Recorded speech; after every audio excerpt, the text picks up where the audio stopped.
allowed. Okay, now I'll give one example for this, very clear.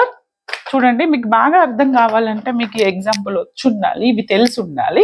Already మీకు కేమ్యాప్లో మనకి locations ఏ విధంగా ఇవ్వాలో, I mean 0, 1, 2, 3 numbering అనేది చూడకపోతే ప్రీవియస్ వీడియోలో చూడండి, అక్కడ లొకేషన్స్ ఏ విధంగా ఇవ్వాలో చెప్పాను. Suppose I going to consider this map ఇది తీసుకొని మీకు సాల్వ్ చేద్దాం. నెక్స్ట్ వీడియోలో మనం బులియన్ ఎక్స్ప్రెషన్ తీసుకొని ఏ విధంగా సాల్వ్ చేయాలో చెప్తాను. 4 వేరియబుల్ కే మ్యాప్ తీసుకుందామండి. This is ABCD. ఓకే, 1, 2, 3, 4. అవునా, 4 వేరియబుల్స్కి మనకి ఎన్ని ఉంటాయి? 2 to the power of 4 అంటే ఎంత? 16 సెల్స్ ఉంటాయి, రైట్? ఇక్కడ ఏం తీసుకుంటున్నాను మనకి తెలుసు. First one is 0. మనకి ఇక్కడ గ్రే కోడ్ ఏం తీసుకుంటాం? 0, 0, 0, 1, 1, 1. ఇక్కడ 1, 0. This is 1, 1. 0, 0, 0, 1.